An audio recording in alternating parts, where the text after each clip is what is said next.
Jika wetonmu manis, tahun 2026 bukan tahun yang bisa kamu jalani dengan biasa-biasa saja.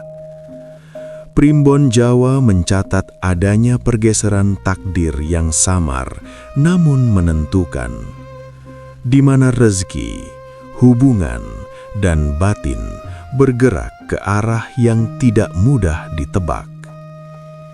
Banyak tanda terlihat ringan di awal, namun menyimpan ujian tersembunyi yang baru terasa saat terlambat disadari. Assalamualaikum warahmatullahi wabarakatuh. Semoga kita semua senantiasa berada dalam lindungan Allah Subhanahu wa Ta'ala, diberi kesehatan lahir batin, kelapangan rizki, serta ketenangan hati. Sebelum pembahasan ini berlanjut, silahkan tuliskan kota asal Anda di kolom komentar sebagai bentuk kebersamaan dan doa. Semoga yang sedang memiliki hutang segera dimudahkan hingga lunas. Bab 1. Ketenangan yang menyembunyikan ujian.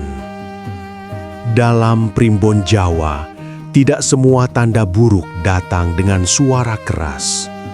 Sebagian justru hadir dalam bentuk ketenangan yang terlalu rapi. Awal tahun 2026 bagi weton manis berada dalam fase ini.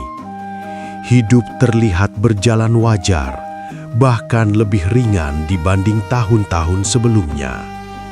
Tidak ada guncangan besar, tidak ada kehilangan yang mencolok.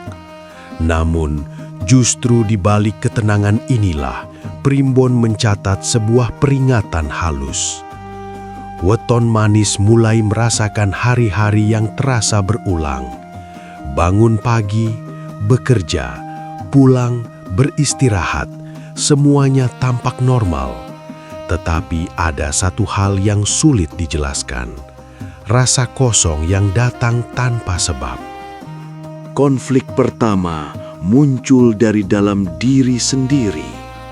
Weton manis mulai mempertanyakan keputusan lama yang dulu diyakini benar. Pilihan pekerjaan, hubungan, bahkan cara menjalani hidup. Namun setiap kali pertanyaan itu muncul, selalu ada suara batin yang berkata, "Semua baik-baik saja, jangan diubah." Inilah awal konflik terbesar antara rasa aman dan dorongan perubahan. Primbon Jawa menandai fase ini sebagai masa di mana energi weton manis sedang berada di titik rawan. Bukan karena lemahnya kekuatan, tetapi karena terlalu lama bertahan pada pola yang sama. Ketika seseorang terlalu lama berada di zona nyaman, ia kehilangan kepekaan terhadap tanda. Akibatnya, peringatan kecil sering diabaikan. Secara perlahan, kejadian-kejadian kecil mulai muncul. Rencana yang seharusnya berjalan lancar tiba-tiba tertunda. Pertemuan yang dinanti berakhir hambar. Ucapan seseorang yang terdengar biasa justru menusuk perasaan. Tidak cukup besar untuk disebut masalah, namun cukup sering untuk mengganggu ketenangan. Primbon menyebut rangkaian ini sebagai tetenger alus. Tanda halus yang hanya bisa dirasakan oleh batin yang peka. Weton manis dengan sifatnya yang cenderung menahan perasaan, memilih untuk diam. Konflik dipendam, bukan diselesaikan. Ia meyakinkan dirinya bahwa semua ini hanya perasaan sementara. Di sisi lain, orang-orang di sekitar weton manis mulai berubah sikap. Ada yang lebih menuntut, ada yang tiba-tiba menjauh. Anehnya, Perubahan ini tidak pernah dibicarakan secara terbuka. Semuanya terjadi secara samar, seolah ada kesepakatan tak tertulis untuk tidak menyentuh inti masalah. Inilah yang membuat konflik semakin dalam, karena tidak ada ruang untuk kejujuran. Primbon mencatat bahwa pada fase ini, weton manis rawan salah membaca keadaan. Apa yang tampak sebagai ketenangan sering dianggap sebagai tanda bahwa tidak perlu melakukan apa-apa. Padahal justru sebaliknya. Tahun 2026 menuntut kewaspadaan sejak awal, bukan reaksi setelah semuanya terlalu. Primbon Jawa menyebut fase ini sebagai lawang kapisan, pintu pertama dari rangkaian ujian panjang. Pintu ini tidak dikunci, tetapi juga tidak terbuka lebar. Ia hanya akan terbuka bagi mereka yang berani berhenti sejenak dan mendengarkan suara batinnya sendiri.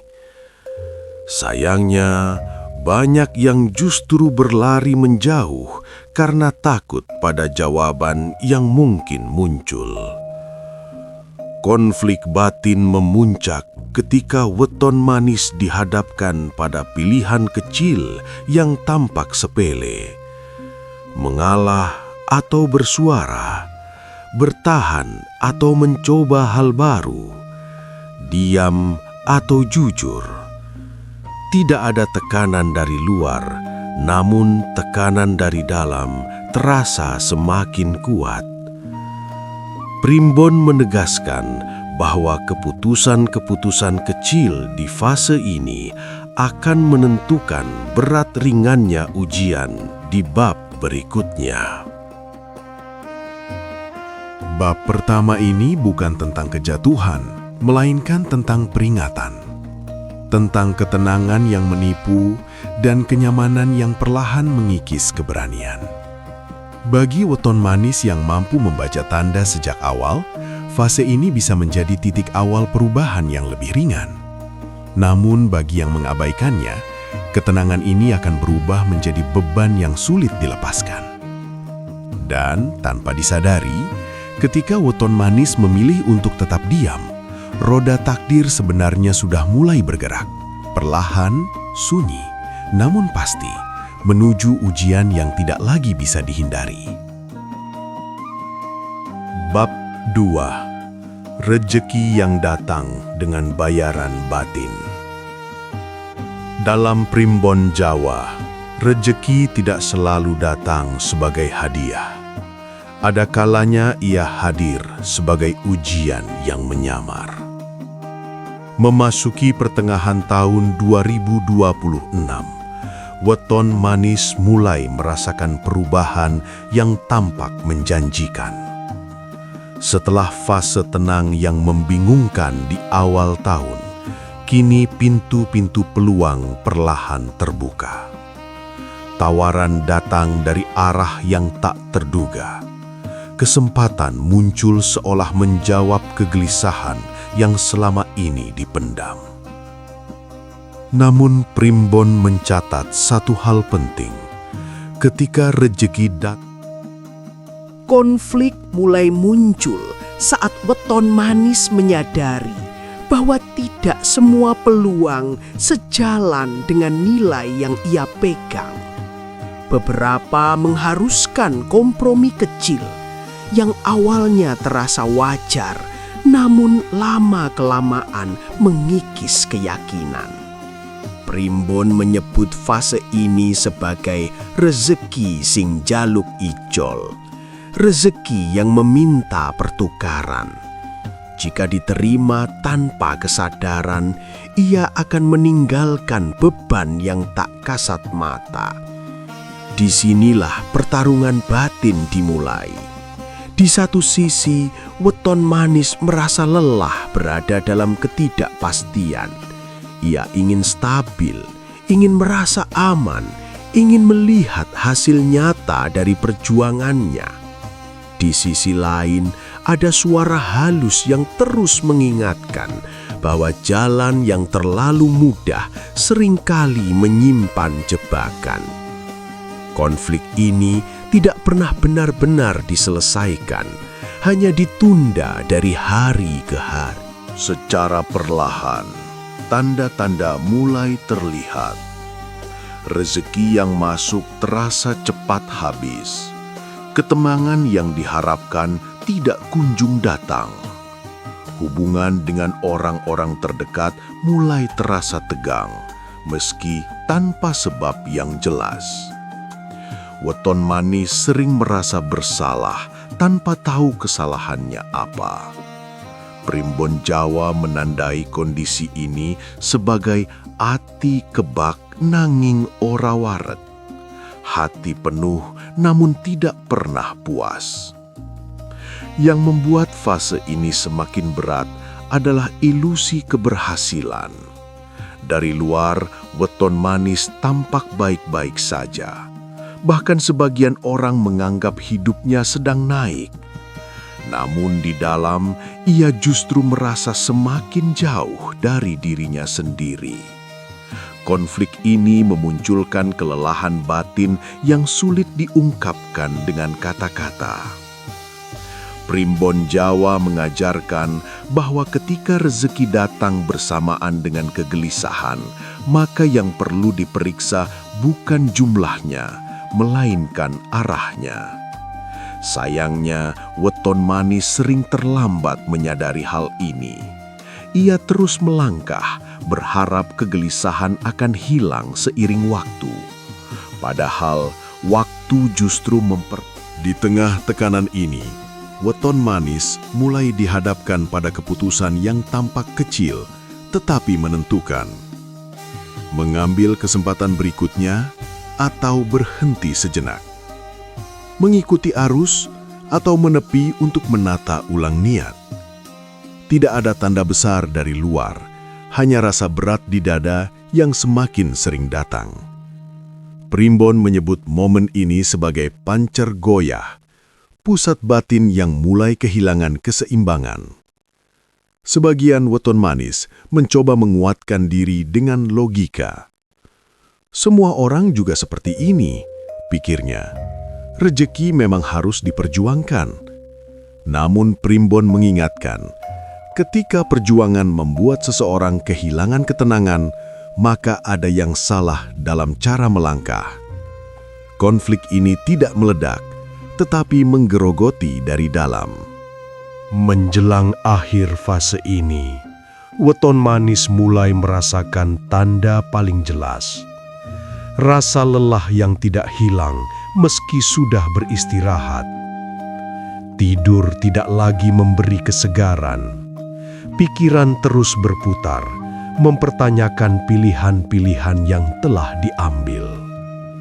Disinilah Primbon mencatat bahwa ujian sesungguhnya bukan tentang bertahan, melainkan tentang keberanian untuk berhenti. Bab kedua ini menempatkan Weton Manis di persimpangan yang lebih nyata dibanding sebelumnya. Jika pada bab pertama konflik masih samar, kini ia terasa lebih berat dan menuntut keputusan. Rizki telah datang, namun Primbon Jawa menutup fase ini dengan peringatan halus. Rezeki yang tidak membawa damai hanya akan menjadi beban yang menunggu waktu untuk runtuh.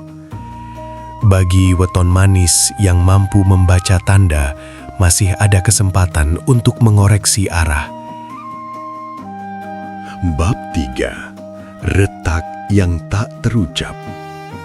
Dalam Primbon Jawa, ada fase ketika ujian tidak lagi datang melalui keadaan, melainkan melalui manusia terdekat. Setelah Rizki membawa kegelisahan pada bab sebelumnya, Weton Manis memasuki masa yang lebih sunyi namun jauh lebih menyakitkan. Retaknya hubungan yang selama ini dianggap aman. Awalnya tidak ada pertengkaran besar, tidak ada kata-kata kasar atau perpisahan yang dramatis. Semua berjalan seperti biasa, namun terasa berbeda. Percakapan menjadi singkat, tatapan tak lagi seteduh dulu, dan kehadiran orang-orang terdekat justru menimbulkan rasa asing. Primbon menyebut fase ini sebagai renggang tanpa sebab, sebuah tanda ketika jarak batin lebih berbahaya daripada. Weton Manis mulai merasakan perubahan dari lingkungan terdekatnya. Ada yang tiba-tiba menjadi lebih sensitif, mudah tersinggung, atau justru dingin tanpa alasan jelas. Ia mencoba memahami, menahan diri, bahkan menyalahkan dirinya sendiri. Namun, semakin ia mengalah, semakin besar rasa tidak dihargai yang tumbuh di dalam hati. Konflik pun bergeser, bukan lagi soal keadaan, melainkan soal harga diri dan perasaan. Dalam Primbon, Weton Manis dikenal memiliki watak sabar dan cenderung memendam. Sifat inilah yang pada fase ini justru menjadi pedang bermata dua. Konflik batin ini perlahan memengaruhi cara pandangnya terhadap orang lain. Ia mulai curiga, mulai menahan kata-kata jujur, dan memilih menjaga jarak secara emosional. Bukan karena ingin menjauh, melainkan karena lelah berharap dipahami. Inilah titik di mana hubungan tidak rusak oleh pertengkaran, tetapi oleh kelelahan yang tak pernah dibicarakan. Primbon Jawa mencatat bahwa pada fase ini Weton Manis rawan salah langkah. Jika terlalu lama memendam, ia bisa meledak pada waktu yang tidak tepat. Jika terus mengalah, ia bisa kehilangan jati diri. Namun ironisnya, di tengah kebingungan ini, muncul satu kejadian kecil yang menjadi pemicu. Ucapan sederhana, sikap sepele, atau keputusan orang terdekat yang terasa tidak adil. Hal yang bagi orang lain mungkin biasa saja, bagi Weton Manis justru seperti mengonfirmasi semua rasa yang selama ini dipendam. Hatinya terluka bukan karena kejadian itu sendiri, melainkan karena menyadari bahwa ia telah lama tidak didengar. Primbon menyebut momen ini sebagai wanci buka lawang ati, saat di mana hati dipaksa melihat kenyataan. Disinilah konflik mencapai titik paling sunyi. Tidak ada teriakan, tidak ada drama, hanya keheningan panjang yang penuh makna. Weton Manis mulai bertanya, bukan lagi tentang orang lain, tetapi tentang dirinya sendiri. Sampai kapan? Primbon Jawa menutup fase ini dengan peringatan halus. Rezeki yang tidak membawa damai hanya akan menjadi beban yang menunggu waktu untuk runtuh. Bagi Weton Manis yang mampu membaca tanda, masih ada kesempatan. Bab 4. Saat bayangan diri sendiri menjadi lawan. Dalam Primbon Jawa, ada satu fase yang paling ditakuti, namun paling menentukan. Saat seseorang tidak lagi diuji oleh keadaan, bukan pula oleh orang lain, melainkan oleh dirinya sendiri. Setelah hubungan mulai retak dan kelelahan batin mencapai puncaknya, Weton Manis memasuki bab yang paling sunyi dalam perjalanan tahun 2026. Pada fase ini, hidup tidak semakin kacau, justru terasa melambat. Masalah besar seolah menghilang, tetapi digantikan oleh kekosongan yang menyesakkan. Weton Manis mulai menarik diri, bukan karena ingin menjauh, melainkan karena tidak tahu harus berbagi pada siapa. Kata-kata terasa gagal menjelaskan apa yang terjadi di dalam dirinya. Bahkan saat tertawa bersama orang lain, ada bagian dari hatinya yang tetap diam. Konflik batin berubah bentuk, bukan lagi pertanyaan apa yang salah, melainkan untuk apa semua ini. Primbon Jawa mencatat bahwa pada fase ini, Weton Manis rawan kehilangan arah. Bukan karena lemahnya niat, tetapi karena terlalu lama mengabaikan suara hati. Semua yang dulu diyakini mulai dipertanyakan. Tujuan hidup terasa kabur. Keberhasilan tidak lagi membanggakan. Kegagalan tidak lagi menyedihkan. Dalam keheningan ini, mimpi-mimpi aneh mulai datang. Weton Manis bermimpi tentang jalan panjang tanpa ujung, tentang pintu yang setengah terbuka, atau tentang bayangan dirinya sendiri yang berjalan menjauh. Primbon menyebut mimpi semacam ini sebagai tondo batin sing wus kesel, tanda bahwa jiwa sedang meminta perhatian. Konflik semakin dalam ketika Weton Manis mulai menyadari bahwa selama ini ia hidup sesuai harapan banyak orang, namun jarang bertanya apa yang benar-benar ia inginkan. Kesadaran ini datang tanpa amarah, tanpa tangis, hanya rasa hampa yang dingin. Disinilah pertarungan sesungguhnya. Primbon Jowo menamai fase ini sebagai pancer ketarik, pusat diri yang tertarik keluar dari jalurnya. Jika tidak disadari, seseorang bisa tersesat dalam rutinitas tanpa makna selama bertahun-tahun. Namun, jika dihadapi dengan kesadaran, fase ini justru menjadi pintu menuju perubahan besar. Yang membuat bab ini semakin misterius adalah tidak adanya tanda jelas kapan fase ini akan berakhir. Tidak ada tanggal, tidak ada peristiwa besar sebagai penanda.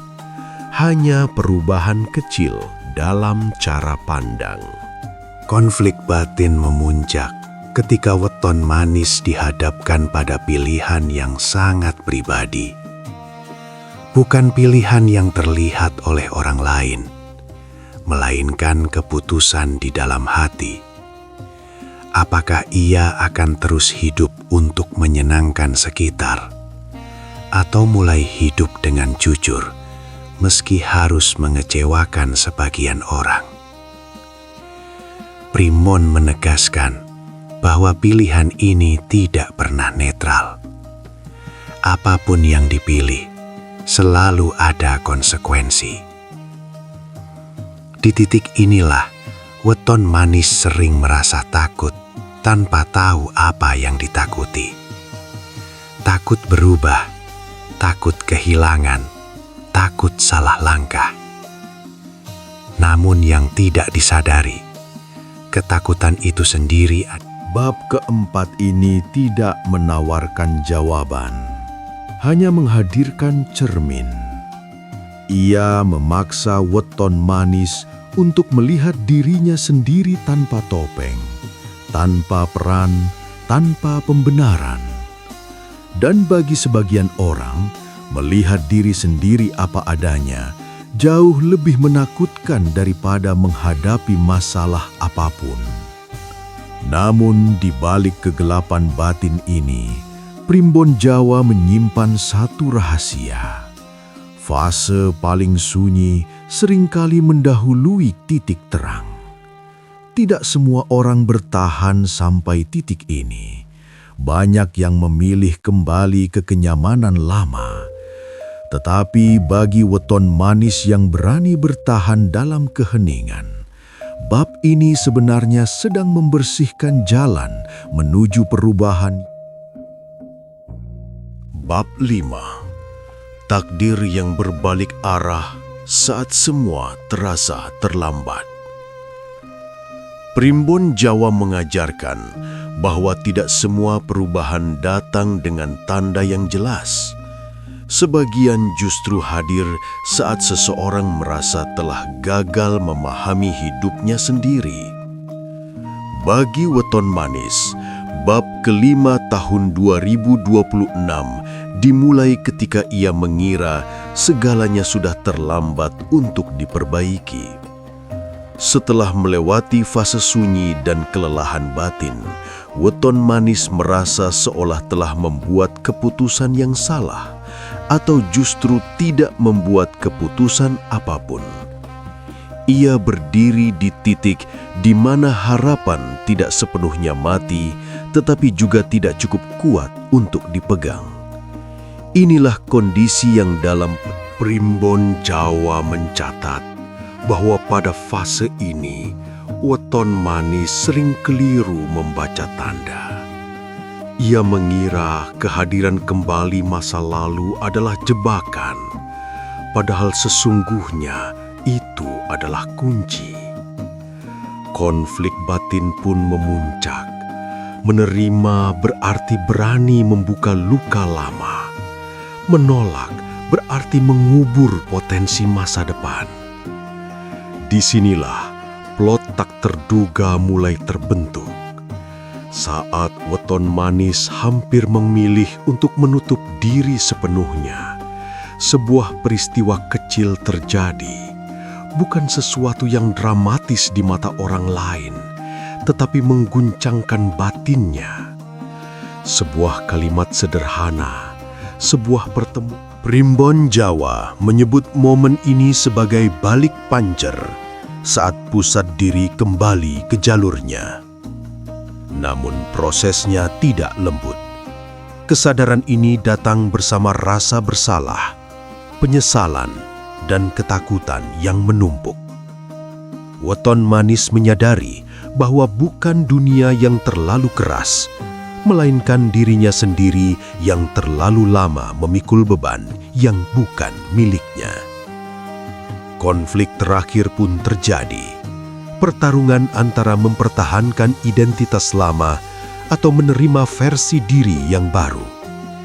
Ini bukan perubahan yang terlihat dari luar. Tidak ada tepuk tangan, tidak ada pengakuan. Bahkan orang terdekat pun belum tentu memahami. Namun disinilah twist terbesar Primbon bekerja. Ternyata, apa yang selama ini dianggap sebagai kehilangan, hubungan yang renggang, kesempatan yang hilang, bahkan kegagalan, bukanlah hukuman. Semua itu adalah cara semesta melindungi weton manis dari jalan. Kesadaran ini datang terlambat, namun justru tepat waktu. Saat weton manis menerima bahwa ia tidak harus menjadi versi yang diharapkan semua orang, beban batin perlahan runtuh. Ia tidak serta-merta bahagia, namun untuk pertama kalinya ia merasa utuh. Dan disitulah takdir berbalik arah. Plot twist sesungguhnya terungkap. Tahun 2026 bukanlah tahun kehilangan bagi weton manis, melainkan tahun penyaringan. Yang tersisa di akhir tahun bukanlah apa yang diusahakan mati-matian, tetapi apa yang memang ditakdirkan untuk bertahan. Rezeki yang datang tidak lagi besar di awal, namun stabil. Primbon Jawa menutup bab ini dengan pesan yang jarang disadari. Tidak semua orang ditakdirkan untuk menang dengan cara yang sama. Sebagian harus kalah lebih dulu agar tidak tersesat lebih jauh. Weton manis termasuk golongan yang harus kehilangan arah agar menemukan jalan yang benar-benar miliknya. Dan ketika tahun hampir berakhir, weton manis menoleh ke belakang dengan perasaan campur aduk, bukan puas. Sebagai penutup, apapun ramalan dan tanda yang tersirat dalam primbon Jawa, sejatinya semua hanyalah pengingat, bukan penentu mutlak perjalanan hidup. Takdir tetap berada di tangan Allah Subhanahu wa Ta'ala, Sang Maha mengetahui setiap langkah, niat, dan doa hambanya. Jadikan setiap peringatan sebagai bahan introspeksi, setiap ujian sebagai sarana pendewasaan, dan setiap harapan sebagai doa yang dipanjatkan dengan penuh tawakal. Jangan biarkan ramalan membuat kita takut melangkah, tetapi jadikan ia pengingat untuk lebih berhati-hati, lebih bersyukur, dan lebih mendekatkan diri kepada Allah. Jika pembahasan ini dirasa bermanfaat,